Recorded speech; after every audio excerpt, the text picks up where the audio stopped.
नमस्कार. आज आपल्याकडे काही ऑडिओ क्लिप्स आहेत. एका कोर्ट केसच्या निकालानंतरचं वातावरण कसं तापलेलं आहे आणि लोकांच्या प्रतिक्रिया काय आहेत हे ऐकू येते. बरंच काही घडताना दिसतंय. हो, म्हणजे निकालानंतर मोठी उलथापालथ झाली असं दिसतंय अगदी. काही जण भावनिकरित्या अगदी कोलंबले आहेत, तर काही जण आता काय म्हणतात त्याला बदला घेण्याच्या तयारीत आहेत. हो ना. या सगळ्या गोंधळात नक्की काय काय धागेदोले आहेत ते जरा उलगडून बघूया का? अगदी. आपण बघणार आहोत की दामिनी देशमुख ही वकील, तिने अचानक केस का सोडली? मग प्रतिमा नावाची एक व्यक्ती आहे, तिची मानसिक स्थिती का बिघडली आहे? अर्जुनने तन्वीला मालमत्तेतून का काढलं? आणि एक निवृत्त पोलीस अधिकारी आहेत नितीश सरंजामे, त्यांना आत्महत्येची चिठ्ठी लिहायला का भाग पाडला गेला? अरे बापरे. या सगळ्या घटना एकमेकांशी कशा जोडल्या गेल्या आहेत? सुरुवात दामिनी देशमुख पासून करूया. साक्षी शिखरेची केस त्या सोडत आहेत. कारण काय? तर त्या आयुष्यातली पहिली केस हरल्या आहेत. हो. आणि त्या स्वतःचं म्हणतायत की इगो हर्ट झालाय. हां, हे फक्त व्यावसायिक अपयश नाहीये असं दिसतंय. म्हणजे दामिनीसाठीही तिची ओळखच तिच्या जिंकण्यावर आधारलेली दिसतेय. बरोबर. तिच्यासाठी कदाचित न्याय मिळवण्यापेक्षा जिंकणं जास्त महत्वाचं आहे की काय, असा प्रश्न इथे निर्माण होतो. तिच्या व्यावसायिक नीतिमत्तेवरच हा मोठा आघात आहे असं तिला वाटतंय. खरंय. दुसरीकडे प्रतिमा, त्यांना कोर्टात नेमकं काय झालं हे समजल्यावर मोठा धक्का बसलाय असं दिसतंय. त्यांना काही आठवत नाहीये. त्यांची मानसिक अवस्था खूपच नाजूक वाटतेय.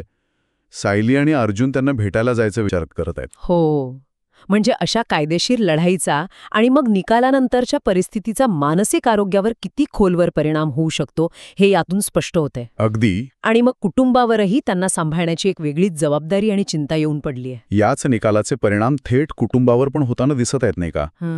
अर्जुनने तन्वीला. हो, आणि तो टोकाचा निर्णय आहे. खूपच. त्याचं म्हणणं असं आहे की तो एका गुन्हेगाराला मदत करत होता, प्रामाणिक साक्षीदाराला नाही. विश्वास तुटल्यावर नाती कशी एकदम परकी होतात याचं हे उदाहरण आहे. पण हा निर्णय फक्त कायदेशीर नाहीये, तो खूप भावनिक आहे. बरोबर. सत्य समोर आल्यावर अर्जुनला जो धक्का बसलाय त्याचा राग या निर्णयातून दिसतोय. नात्यांमध्ये किती मोठी दरी निर्माण झालीय हे समजतंय. पण प्रकरण इथेच थांबत नाहीये असं दिसतंय. तो महिपत, ज्याची मुलगी तन्वी तुरुंगात आहे, महिपत, तो आता उघडपणे सुडाच्या भाषेत बोलतोय. अर्जुनही त्याच्या जवळच्या लोकांना तो धमक्या देतोय. कारण काय? तर त्यांनी त्याच्या मुलीविरुद्ध पुरावे दिले. म्हणजे आता कायदेशीर लढाई संपली आणि वैयक्तिक सुडाची लढाई सुरू झालीय. हो. जेव्हा कायद्याच्या मार्गाने अपेक्षित निकाल मिळत नाही तेव्हा माणसाचे धोकादायक मार्ग निवडतात. हे खूप चिंताजनक वळण आहे खरं तर. आणि हे किती गंभीर आहे बघा. महिपतचे लोक, ते निवृत्त पोलीस इन्स्पेक्टर नितीश सरंजामेंना, हो, त्यांच्या कुटुंबाला इजा करण्याची धमकी देतात, मुलगी किंवा आई. अरे देवा. आणि त्यांना आत्महत्येची चिठ्ठी लिहायला भाग पाडतात. अरे देवा. आणि चिठ्ठीत काय लिहायचं? तो म्हणे त्यांनी वर्दीचा अपमान केला, लाच घेतली, याचा पश्चाताप म्हणून आत्महत्या करत आहेत, असं जबरदस्तीने लिहून घेतलं जातंय. हे धक्कादायक आहे. म्हणजे ज्यांनी कायद्याचं रक्षण करायचं त्यांनाच गुन्हेगारी मार्गाने वेठीस धरलं जातंय. अगदी. एका निवृत्त अधिकाऱ्याला अशा प्रकारे अपमानित करून संपवण्याचा प्रयत्न हा तर व्यवस्थेवरचा हल्लाच आहे. आणि महिपत याला काय म्हणतोय? अर्जुन सुभेदार विरुद्धचं पहिलं प्यादं मारलं.